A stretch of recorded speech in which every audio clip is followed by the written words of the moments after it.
Mga kapatid, live and in person, Attorney Rowena Gonzo.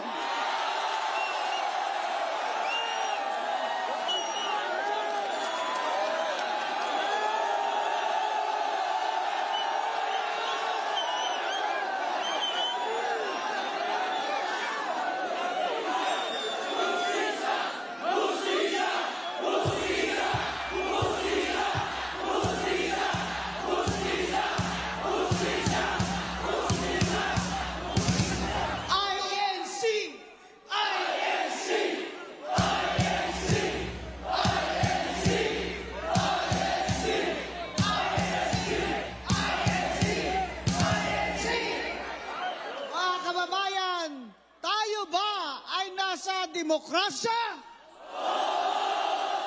Nayo ba ay sa malayang bayan? Namili ba tayo noong nakaraang eleksyon? Pero tama ba ang mga ginagawa nila sa ating bayan ngayon? Hindi tama, hindi tama, hindi tama, hindi tama, hindi tama, hindi tama. Kaya tayo nandito ngayon, naninindigan tayong lahat dahil ito ang katungkulan ng mamamayan, hindi lamang sa ating saligang batas, kundi sa ating mga pamilya at sa future ng ating mga anak. Kung pinili natin ang demokrasya, tayo ay pinangakuan na sa demokratik na gobyerno ay mapapagunlad ang ating bayan, mapapaaral ang ating mga anak, mabibigyan ng trabaho ang ating pamilya, ibibigyan ng hustisya pati ang mga mahihirap at walang magugutom, walang mawawala ng bahay, at walang mawawala ng pag-asa. Pero ngayon, ang mga pangyayari ay nakakawalang pag-asa. Hindi lamang sa pagmamahal ng Panginoon natin ay magsusurrender na sana ako.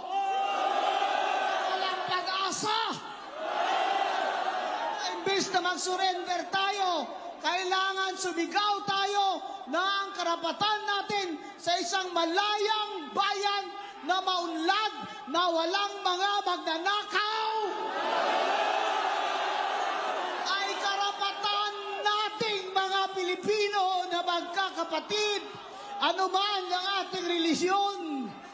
Ang kinabukasan ng ating mga anak ang mahalaga sa atin.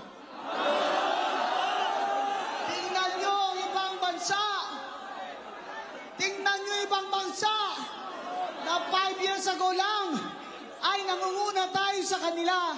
Ngayon, nasa kulelat na tayo. Nasa ilalim na tayo. Turismo, kulelat.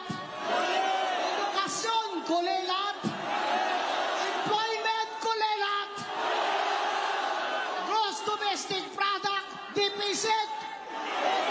Foreign direct investment, wala ng kapital na pumapasok. Kahit ano pa ang mga advertisement nila sa ibang bansa, wala nang gustong mag-negosyo na ibang bansa dito sa bayan nating minamahal. Dahil lamang sa isang tinaga, korupsyon. Sa korupsyon, ang Pilipino na dating tinitingala sa ASEAN na tayo'y magigiting na mga tao, tayo mga Pilipino hindi nagpapalupig sa mga banyaga, ay ngayon nagpapalupig ba tayo sa mga kawatan? Hindi tayo magpapalupig sa mga kawatan. Kaya tayo nag-arali ngayon para marinig nila tayo na hindi nyo pwedeng gawin ito sa amin na walang mananagot. Kailangan may mananagot. Kung sino man ang puno nito, kailangan siya'y managot.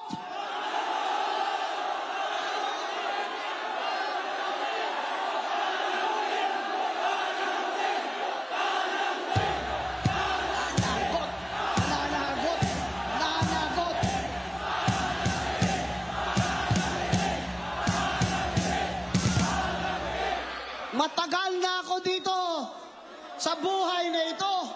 Matagal na rin ako sa politika. Sa tiyan pa lang ako ng nanay ko. Nag-komisyoner na ako sa Comelec.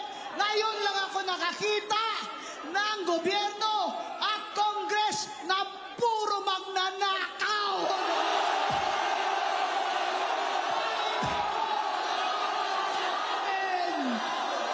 Panginoon, maawa ka sa amin. Bakit humantong sa ganito? Sa panahon ng Pilipino ay halos wala nang makain 3 beses isang araw. Kalahati sa atin o 60 milyon ang nakakaranas ng gutom, habang ang mga buhaya ay pataba ng pataba.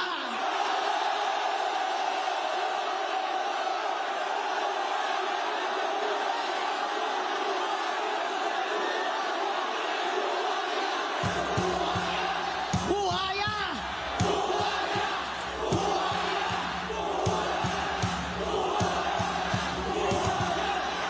Habang ang mga tao pobre ay nakapila para makasakay lamang ng jeep o bus, 5 oras hanggang makauwi, ang mga buhaya ay nakahelikopter. Ay pambili ng milyon-milyon dollars na mga aeroplano. At ang masakit pa sa lahat, pinagmamalaki pa ng mga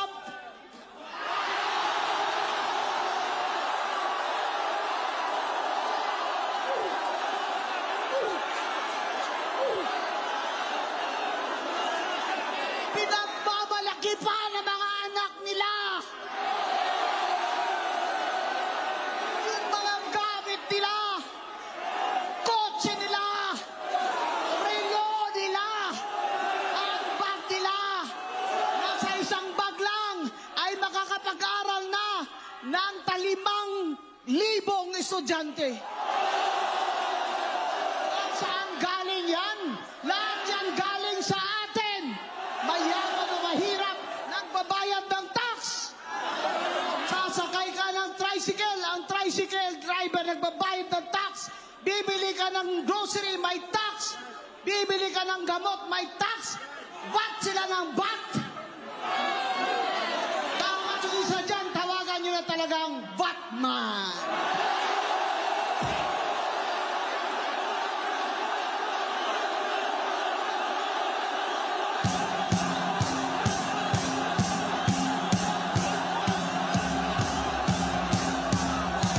Pala, ang plano nila nung sila'y nanalo at naupo, ang plano pala nila sa loob ng 3 taon ay lilimasin nila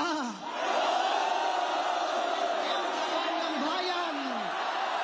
Habang tayo'y naghihirap, habang ang Pilipino'y nangangamatay dahil wala man lang pambayad sa doktor at sa gamot, namamatay ang mga bata dyan sa Philippine Heart Center dahil hindi napapaopera sa puso, habang ang mga buhaya ay wala nga ba silang puso?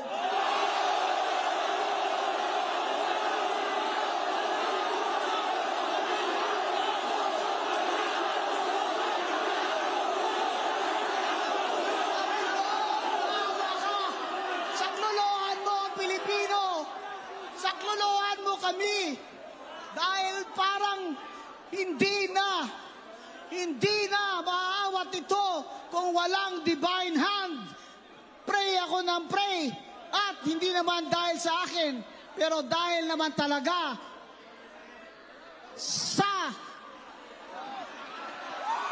Panginoon natin ay nagkabaha, lindol, at lalong naramdaman ng mga tao ang kahirapan at katakawan ng mga magnanakaw. Pupunta ka lang sa ospital, lulusong ka pa sa baha. Ay, mga anak mo dahil kinagat ng daga. Sana magpadala ng milyong-milyong daga.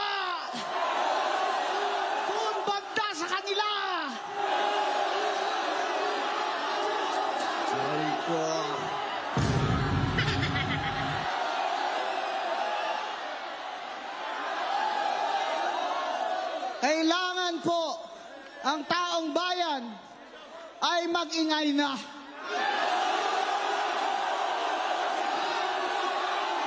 Tayo may obligasyon sa pagdarasal o hindi sa pag-aksyon din. Pagkala ninyo sa libro ni Joshua, 7 araw, inikot-ikutan ng mga tao ang Jericho. 6 araw. Ikot, ikot, ikot, ikot, ikot. Jericho. Sa ika-7 araw, sumigaw ang mga tao. Mga magnanakaw. And on that day, the walls of Jericho came crumbling down. Power of our God. That is the power of our God. And that is the power of the prayer of God's people. Panginoon ko, bigyan niyo kami ng sapat na lakas na ipatuloy itong aming mga hinanaing at malipol na po sana ang kasamaan dito sa gobyerno sa Pilipinas. Sana po magising na rin ang aming mga kapatid at sa 2028 ay huwag na iboto itong mga magnanakaw na ito. Mga kapatid, mga kababayan, alang-alang sa ating mga anak na 3 taon pa pag ganito at walang mananagot, ay walang pagbabagong mangyayari. Doon sa ibang bansa, sa Indonesia, na grabe #1 sa korupsyon, nagtayo ng tunay na Independent Commission on Corruption na pinangunahan ng dati nilang Supreme Court Justice at dahil nagreklamo na ang lahat ng mga inuutangan ng Indonesia ay gumaling gumaling sila sa sakit na korupsyon. Kaya ngayon ang Indonesia ay mataas na ang rating sa credit index. Ang Pilipinas, 2.7 trillion every year gustong utangin ng ating mga pinuno.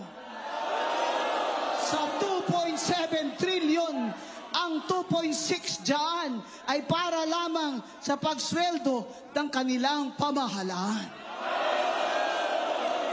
Habang ang budget natin na hawak ng ating mga congressman at speaker at mga senador na galing dapat ang calculation, komputasyon kung magkano ang mai-income ng Pilipinas galing sa ating taxes at sa ating GDP, ay lobo-lobo na ang budget. Paldo-paldo na.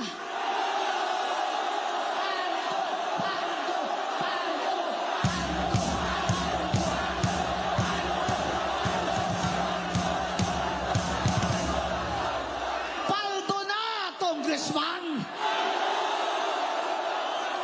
Aray ko. Tama na!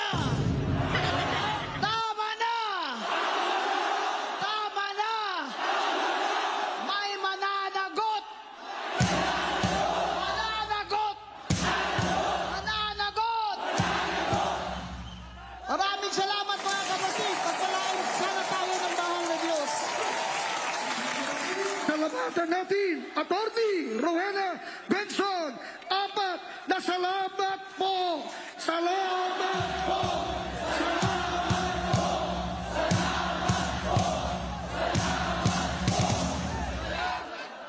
Ang inyo pong napakinggan ay ang damdamin, nag-aalab na damdamin ni Atty.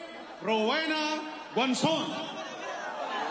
Dalawang attorney yung napakinggan natin. Sa atin, maliwanag ang ating palawagan. Narito tayo ngayon, nagkakatipon, narito ang ating sigaw. Ulitin natin yung ating chant. Yung mga galing pa sa probinsya, Hustisya! ulitin natin. Hustisya sa bayang ninakawan! Hustisya! Hustisya! Sa bayang ninakawan! Bahang-baha na hanggang bubong! Pero hanggang ngayon, walang nakukulong! Investigasyong! Drama-drama!